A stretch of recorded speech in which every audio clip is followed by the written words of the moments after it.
Bab 002. Hari-hari Alia pun semakin sepi, ia semakin jarang berbicara dengan Ryan, bahkan di meja makan, yang terdengar hanya suara sendok dan piring. Komunikasi mereka hambar, dan setiap detik terasa penuh tekanan. Suatu sore, Alia memberanikan diri bicara. "Mas, kamu mau terus begini? Nggak mau coba memperbaiki hubungan kita?" Ryan menatapnya sekilas. "Datar. Aku nggak pernah minta hubungan ini. Kamu tahu itu." Alia menghela napas dalam. "Tapi kamu suamiku.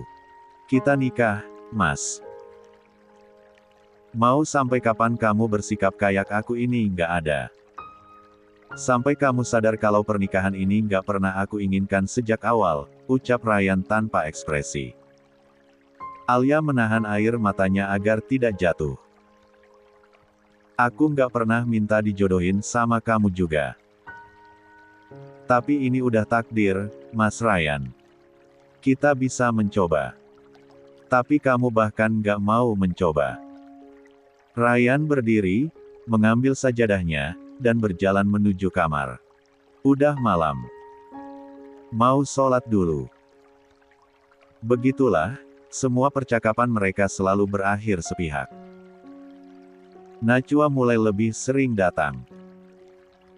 Bahkan beberapa kali menginap karena alasan membantu ibu menyiapkan acara pengajian. Alia hanya bisa diam. Ia tahu, dalam rumah ini, ia cuma tamu. Tak ada yang benar-benar memihaknya. Malam itu, setelah semua orang tidur, Alia duduk di lantai kamar mandi. Ia menangis dalam diam, meremas kerudungnya kuat-kuat agar tidak menjerit. Ia merasa kalah. Terasing di rumah sendiri. Tak dicintai. Tak dianggap. Namun, ada satu hal yang belum ingin ia lakukan, meminta cerai, karena di dalam hatinya yang luka, masih ada harapan kecil. Mungkin Ryan akan berubah. Mungkin ia akan membuka hati. Atau mungkin, Allah memang sedang mengujinya. Tapi seberapa lama lagi ia harus bertahan? Suatu hari, saat Alia pulang dari pengajian kecil yang ia mulai ikuti sendiri di masjid kampus, ia mendapati 10. Ryan dan Najwa duduk di taman belakang rumah. Jarak mereka dekat. Terlalu dekat. Najwa tertawa kecil, menyentuh lengan Ryan. "Ryan, kamu masih ingat dulu kita pernah bilang mau nikah di usia 25? Katanya sambil tersenyum lebar. Ryan hanya tersenyum, tidak menjawab. Tapi itu sudah cukup untuk menghancurkan hati Alia. Malam harinya, Alia diam-diam menulis di jurnal kecilnya. "Aku tahu dia tak pernah mencintaiku. Tapi aku juga manusia. Aku punya hati, Ryan." Kemudian menutup buku itu dan memeluknya erat. Masih belum sanggup untuk menyerah. Tapi luka di dadanya terus bertambah. 11. Sudah 5 bulan berlalu sejak pernikahan Alia dan Ryan. Tidak banyak yang berubah di rumah mereka, kecuali kenyataan bahwa setiap hari terasa seperti dua orang asing yang tinggal dalam satu atap. Alia mencoba untuk bersikap biasa, meski hatinya perlahan mulai lelah dengan kebisuan dan jarak yang dibiarkan tetap terbentang. Sore itu, rumah orang tua Ryan ramai oleh kehadiran keluarga besar yang berkumpul untuk acara syukuran kecil. Alia mengenakan gamis lembut warna peach, dan menyambut setiap tamu dengan senyum sopan. Ryan, seperti biasa, hadir dengan ekspresi datar dan hanya bicara seperlunya. Setelah acara makan bersama selesai dan para tamu mulai berpamitan, Pak Asmi ayah Ryan menepuk pundak Ryan dengan senyum lebar. "Yah, Abi senang kalian kelihatan rukun. Tapi, Abi juga pengen segera gendong cucu, Rai. Kamu ngerti maksud Abi, kan? Ucapnya sambil tertawa kecil. Ryan hanya mengangguk pelan. Alia yang sedang membereskan piring sempat mendengar ucapan itu dan menunduk, pura-pura sibuk agar tak terlihat gugup.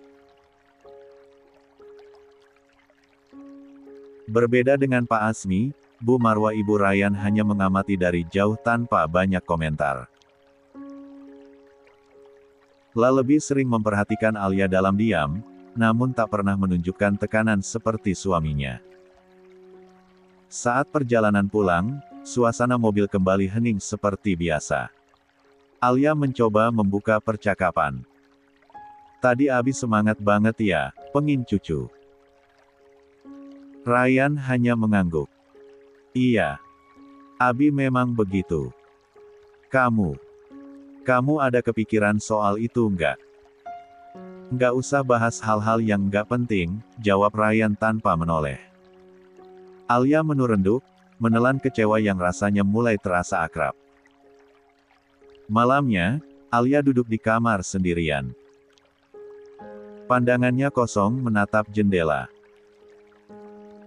Ia menghela napas panjang.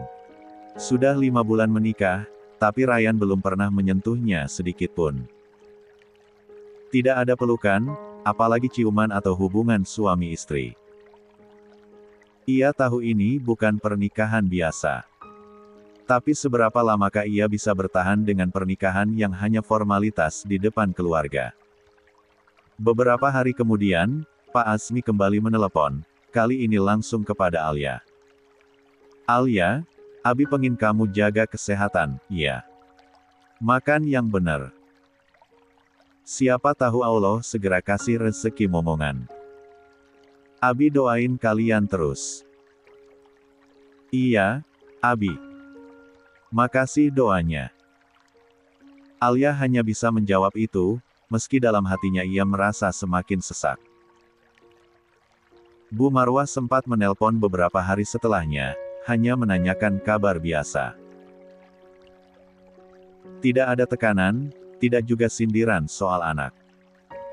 Tapi entah kenapa, justru sikap biasa-biasa itu membuat Alia semakin merasa terasing.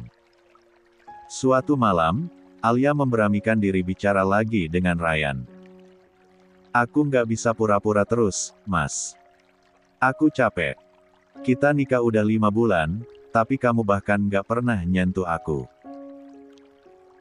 Ryan menatapnya dengan wajah datar. Aku sudah bilang dari awal, aku nggak mencintaimu. Jadi jangan berharap apa-apa dariku. 12. Tapi, orang-orang mulai bertanya. Abi kamu. Abi cuma bicara. Aku yang tahu kapan waktunya. Dan jelas bukan sekarang. Alia menatap suaminya yang kembali cuek. Dadanya sesak. Tapi ia tahu, memaksa Ryan hanya akan membuat semuanya lebih buruk. La hanya bisa menggenggam tangannya sendiri, menahan air mata yang mulai memenuhi pelupuk. Dalam diam, ia berdoa, entah untuk apa, untuk kekuatan, atau agar pernikahan ini segera berakhir. Tapi satu yang pasti, badai di rumah tangga ini belum akan reda. Dan Alia mulai merasa, dirinya hanyalah tamu yang tak pernah benar-benar diterima di hati Ryan. Hari-hari berlalu, dan Alia semakin terbiasa hidup dalam rumah yang sunyi dari kehangatan. Setiap pagi ia menyiapkan sarapan seperti biasa, meski hanya sepiring roti dan segelas teh untuk Ryan yang bahkan tak pernah mengucap terima kasih. Ia berusaha ikhlas, walau hatinya terkikis pelan-pelan. Sore itu, Alia baru saja pulang dari toko bahan kue ketika melihat Ryan sedang duduk di teras, berbicara dengan seseorang lewat telepon. Suaranya rendah tapi nada lembutnya jelas berbeda dari cara ia bicara dengan Alia. Najwa. Iya, insya Allah. Nanti kita bicarakan lagi, ya. Alia berhenti sejenak di pintu. Nama itu, Najwa, kembali muncul. Nama yang sangat familiar baginya. Bukan hanya sekadar teman lama Ryan, tapi wanita yang sudah lama Alia tahu sebagai cinta sejati suaminya. Sejak awal pernikahan, Alia sudah mendengar dari mulut Ryan sendiri bahwa hatinya sudah dimiliki oleh seseorang bernama Najwa. Wanita pintar, agamis, dan satu lingkungan kajian dengan Ryan sejak remaja. Wanita yang dipilih hatinya, tapi bukan dipilih orang tuanya. Begitu Ryan masuk, Alia mencoba tetap tenang. "Kamu abis telepon Najwa lagi?" tanyanya perlahan. Ryan melirik sekilas, lalu melewati Alia begitu saja. "Iya. Kenapa?" Alia mengikuti dari belakang. "Kenapa kamu terus jalin hubungan sama dia padahal kamu udah nikah?" Ryan menoleh. "Karena aku belum pernah berhenti cinta sama dia." Alia terdiam. Kalimat itu menusuk lebih dalam dari pisau manapun. "Tapi kamu udah nikah, Mas. Sama aku." Ryan mengangkat alis. "Nikah ini bukan pilihan aku, Alia. Kamu tahu itu." Malam itu, Alia tak bisa tidur, hatinya sudah lama remuk, tapi malam ini seperti ditaburi garam. Keesokan harinya, Bu Rahmah datang berkunjung. Ia membawa makanan kecil dan beberapa bahan masakan. "Ibu kangen pengen masak bareng kamu," katanya sambil tersenyum ramah. Alia tersenyum kecil. "Ibu, makasih udah sering datang." Saat mereka memasak bersama, Bu Rahmah sempat melirik ke arah Alia dengan ragu. "Kamu sehat, kan, Alia?" Alia menatap wajah ibu mertuanya. "Alhamdulillah, Bu. Sehat. Soal mertua kamu yang ibu dengar mendesak ingin punya momongan, kamu nggak usah terlalu pikirin." Alia hanya mengangguk. Ia tidak tahu harus bilang apa. Beberapa hari kemudian, kejutan datang. Saat Ryan baru pulang dari masjid, seseorang ikut bersamanya. 13. Seorang perempuan muda dengan gamis hijau zamrud dan jilbab syari yang rapi. Alia langsung tahu siapa dia. Tak mungkin salah. "Alia, kenalin. Ini Najwa," kata Ryan tanpa basa-basi. Alia berdiri, berusaha mengendalikan emosi. "Iya, aku tahu." Najwa tersenyum sopan. "Assalamualaikum, Alia. Maaf ya tiba-tiba datang. Aku cuma pengen silaturahmi." Alia membalas salamnya. "Waalaikumsalam. Silakan duduk." Najwa memperhatikan setiap sudut rumah. "Alhamdulillah ya, rumahnya nyaman. Tapi agak sepi." Alia hanya diam. Ryan duduk dan menawarkan teh. Selama beberapa menit percakapan hanya didominasi Najwa dan Ryan. Mereka membicarakan kajian, jadwal pengajian, dan rencana kegiatan dakwah. Alia hanya duduk sebagai penonton. Setelah Najwa pamit dan pergi, Alia langsung ke dapur.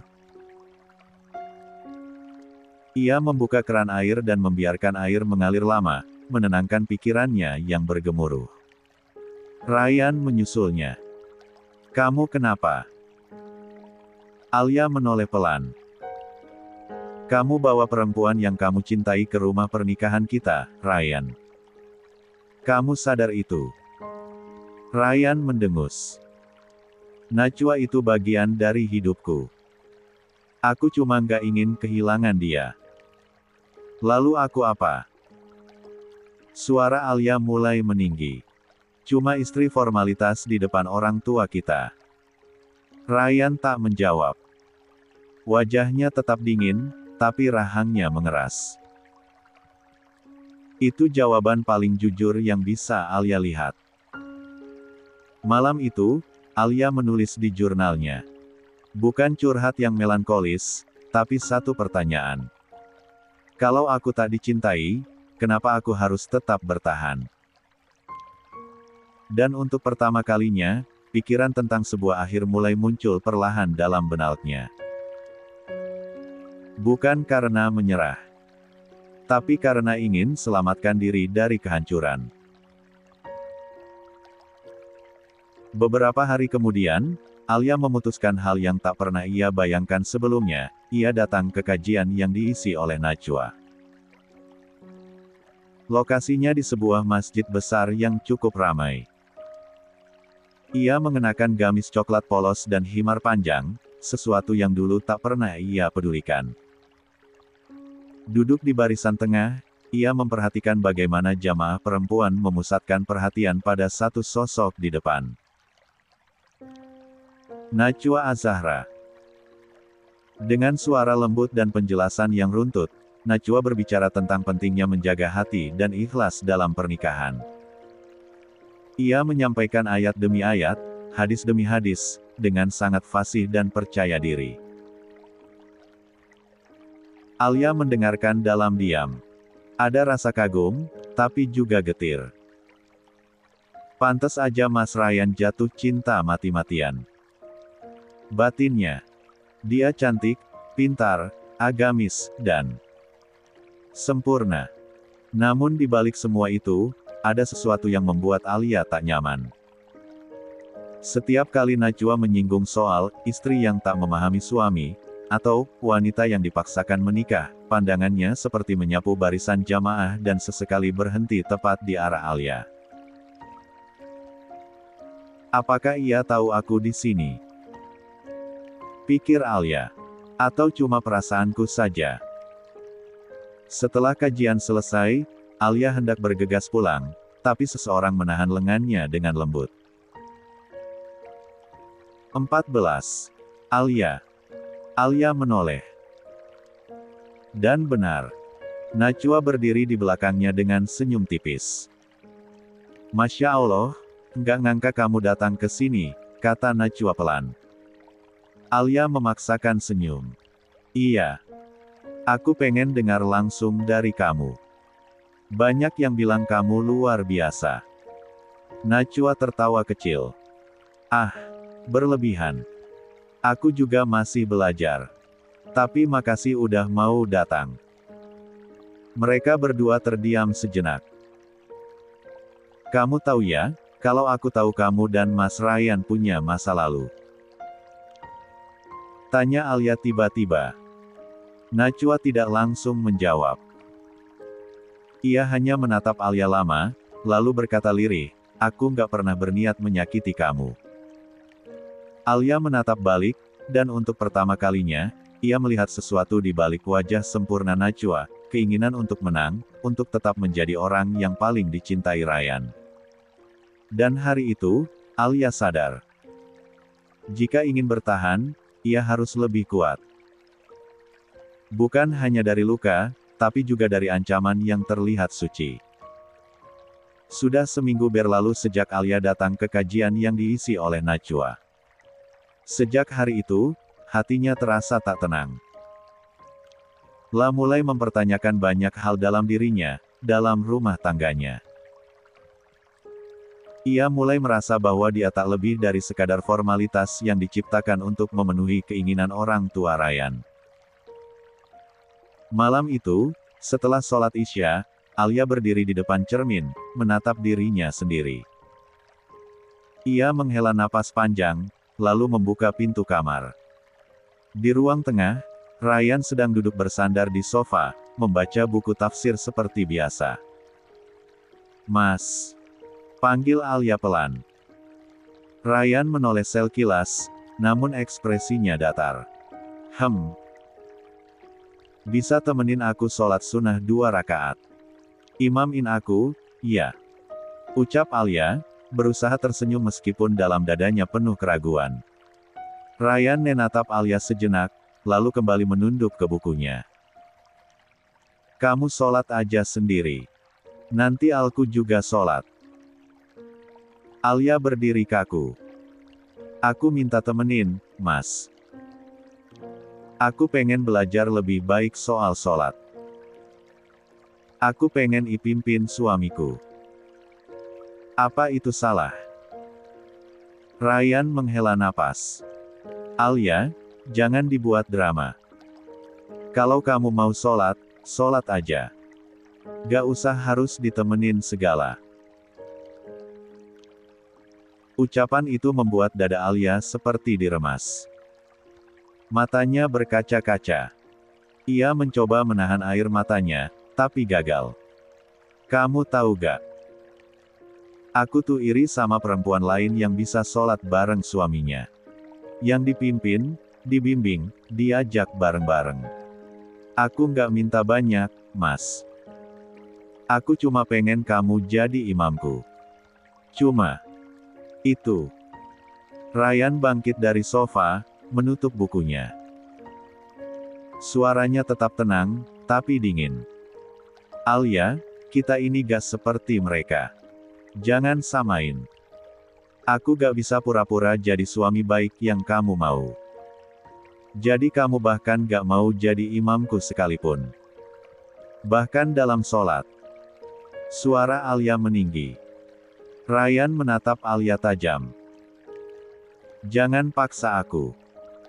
Aku istrimu, Ryan. Kamu pikir aku gak punya hak? Selama ini aku diem. Kamu gak pernah nyentuh aku, kamu gak pernah ajak bicara, kamu baik cuma di depan orang tua kita. Aku sabar, Mas. Aku sabar terus. Tapi 15. Kalau sampai dalam sholat pun kamu gak mau jadi imamku, kamu ini suami atau apa? Sadar diri, Alia. Kamu tahu dari awal aku gak cinta sama kamu. Kamu tahu pernikahan ini bukan yang kita inginkan dari awal. Aku udah jaga sikap, aku gak kasar, aku gak main tangan. Jangan tuntut lebih. Alia membeku. Kata-kata Ryan seperti cambuk yang menyayat harga dirinya. Aku tahu kamu cinta sama Najwa. Dan kamu pikir aku gak tahu seberapa hebat dia menurut kamu. Tapi aku ini istri kamu sekarang. Aku minta kamu adil, Mas Ryan. Bukan karena cinta, tapi karena tanggung jawab. Dan aku bertanggung jawab dengan tetap tinggal di sini. Dengan gak buat kamu malu di depan orang tua kita. Itu gak cukup, Mas. Itu gak cukup, ujar Alia lirih, air matanya tumpah tak terbendung. Keheningan menyelimuti ruangan. Ryan menatap Alia, kali ini dengan tatapan campur aduk antara bingung dan lelah. Maaf. Aku gak bisa penuhi permintaan kamu malam ini. Kalau kamu mau sholat, sholatlah sendiri. Ryan lalu berjalan masuk ke kamar, meninggalkan Alia sendiri di ruang tengah. Alia terduduk di sajadah, memeluk lututnya sambil menangis. Malam itu, ia kembali merasa seperti istri yang sendirian dalam rumah yang seharusnya jadi tempat pulang. Dan dalam doa panjangnya malam itu, Alia talk lagi meminta cinta Ryan. Ia hanya meminta kekuatan untuk bertahan. Atau pergi. Ustadz macam apa dia? 16. Hari demi hari terasa semakin sempit bagi Alia. Setelah perdebatan hebat dengan Ryan malam itu, hubungan mereka menjadi semakin dingin. Bahkan percakapan sehari-hari pun hampir tak ada.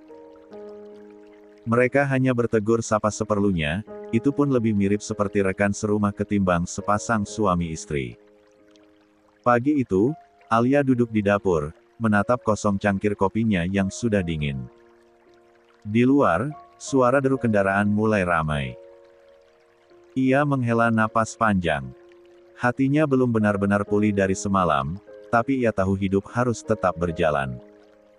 Tak lama kemudian, ponselnya bergetar. Nama Bu Rahmah, ibunya sendiri, muncul di layar. Dengan cepat Alia mengangkatnya. "Assalamualaikum, Bu," sapanya lemah. "Waalaikumsalam, Nak. Kamu sehat?" Suara Bu Rahmah terdengar hangat namun terasa ada nada menyelidik. "Alhamdulillah, Bu.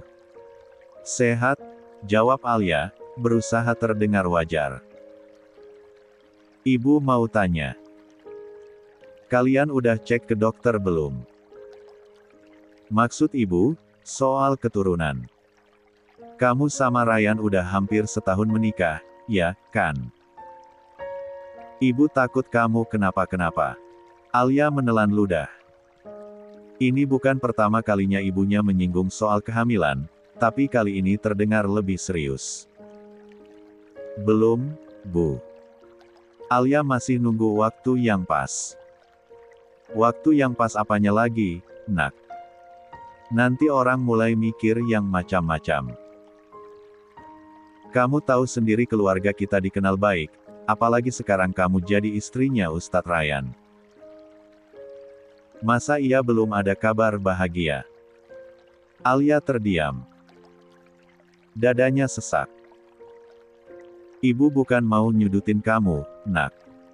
Tapi kemarin Tante Siti nanya loh, katanya, itu anaknya Bu Rahmah kok belum hamil juga?"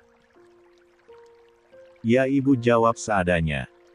"Tapi kan lama-lama capek juga kalau harus jelasin terus."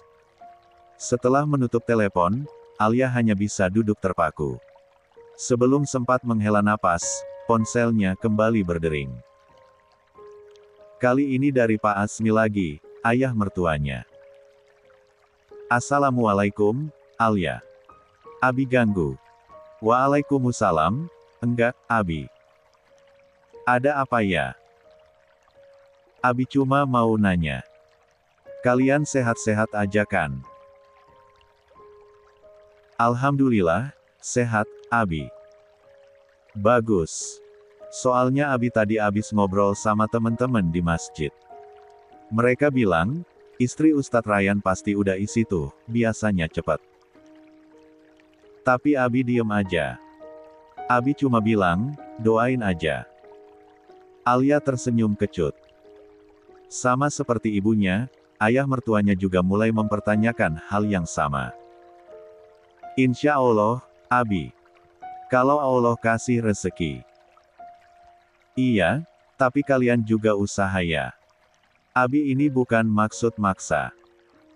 Tapi kamu tahu kan, orang suka ngomong seenaknya. Kita hidup di tengah masyarakat.